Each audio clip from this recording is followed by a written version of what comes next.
de 1 Tessalonicenses, capítulo 4, versículo 13 ao 18.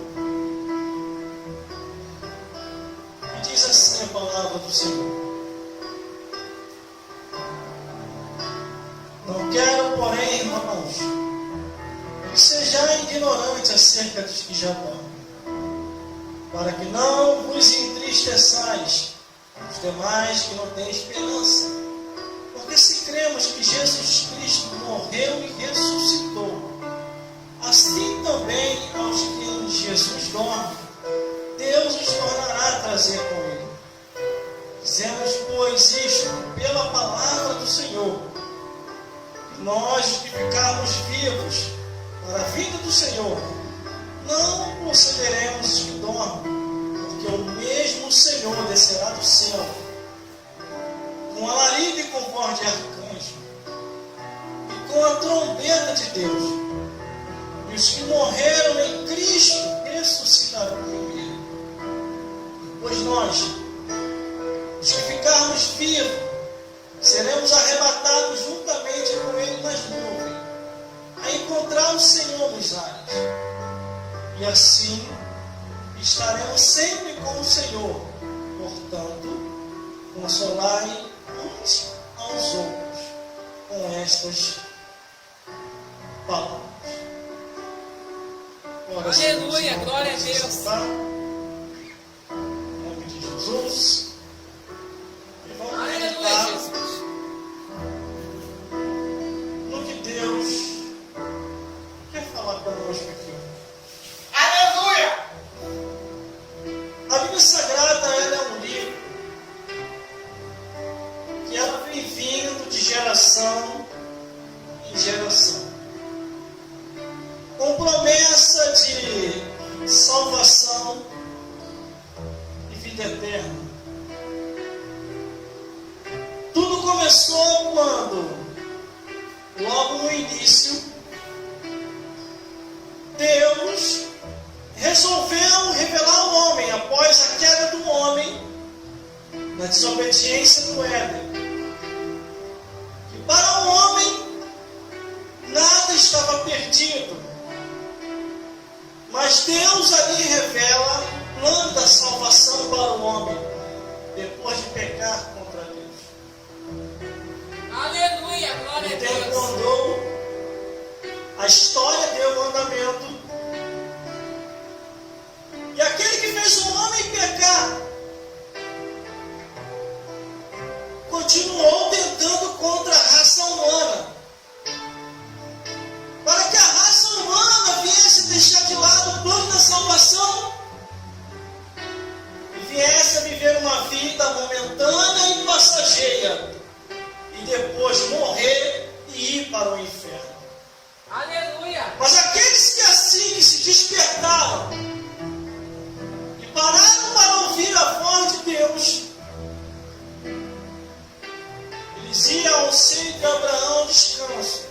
E aqueles que não queriam obedecer a palavra, iam ao inferno. E em diversas passagens da Bíblia, desde o Gênesis até o Apocalipse, vem falando de salvação e condenação, vida eterna, castigo eterno, Deus ou o diabo, Jesus ou a perdição das trevas. Quando eu analiso aqui a Bíblia Sagrada, depois que Jesus vem ao mundo, morre e ressuscita, ele levanta os apóstolos, e os apóstolos têm a missão de continuar pregando o plano da salvação. E aqui nós encontramos um que não teve com Jesus,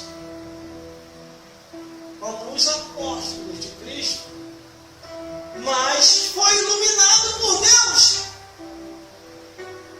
Depois de caminhar no caminho de Damasco, para mais uma investida contra a igreja de Cristo, Jesus aparece para ele e diz: dura coisa é para ti recalcitrar contra os aguilhões, se levantar contra a minha igreja.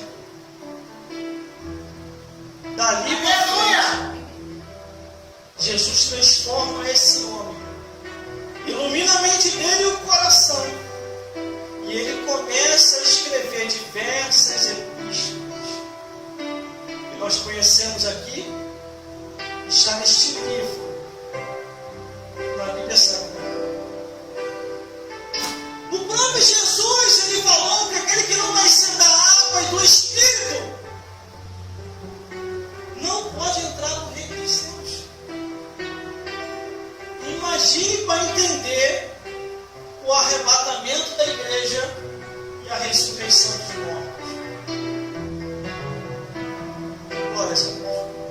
E ele já começa a sua história escrevendo assim, 1 Tessalonicenses, capítulo 4, versículo 13. Não quero, porém, irmãos, que sejais ignorantes acerca dos que já dormem, para que não vos entristeçais, como os demais que não têm esperança. O que ele queria dizer com isso? Que depois da morte e ressurreição de Jesus, o tempo andou. A história deu um andamento. E muitos irmãos, vendo que a promessa da ressurreição e do arrebatamento da igreja estava demorando, começaram a se desfalecer, começaram a desanimar, começaram a voltar atrás, começaram a perder a esperança. Por isso que ele diz: não quero, porém, irmãos, que sejais ignorantes acerca dos que já dormem, para que não vos entristeçais como os demais que não têm esperança. Por que os irmãos daquele período, daquele tempo, daquela época, começaram a ficar com esse sentimento? Porque os apóstolos, depois da morte e ressurreição de Jesus, os apóstolos começaram a morrer um atrás do outro. E cada um teve uma morte mais terrível do que a outra. Aleluia, glória a Deus. E muitos veem Jesus, vem logo, Jesus. Não deixa nós cair na mão do Império Romano. Não deixa nós cair na mão dos soldados. Mas a fé, a salvação e a esperança não depende desse tempo. Depende de nós ouvir e obedecer a palavra de Deus. Glória a Deus, aleluia. Jesus, quando foi questionado acerca dos tempos finais, Jesus disse para os seus discípulos assim: não importa a vós saber os tempos, a não ser a Deus. Ide e pregai o Evangelho em nome de Jesus, anunciando a todas as nações, e depois disso, aí sim, virá o fim. Aleluia, Jesus, glória a Mas Deus. aqui o apóstolo começa a falar que o arrebatamento da igreja vai acontecer. O Aleluia! versículo 14 está diz assim: porque se cremos que Jesus morreu e ressuscitou, assim também aos que Jesus dorme, Deus os tornará a trazer também. Glória a Deus! Porque a vida, irmão, nesta vida, é passageira. Quantas gerações que já se passaram, quantos tempos que já se foram. Nós estamos nessa geração. E logo vai acabar. Uma outra geração vai vir. O que nós temos que fazer é não perder a esperança, não Aleluia, perder a fé, glória a e Deus. ter a insistência no plano da salvação. Porque Jesus vai voltar. E quando Ele voltar, temos que estar firmes. O versículo 15 já diz que dizemos, pois, isso pela palavra do Senhor, porque nós, que ficarmos vivos para a vinda do Senhor, não procederemos o que dorme. Temos que continuar perseverando, irmão. Ainda que o tempo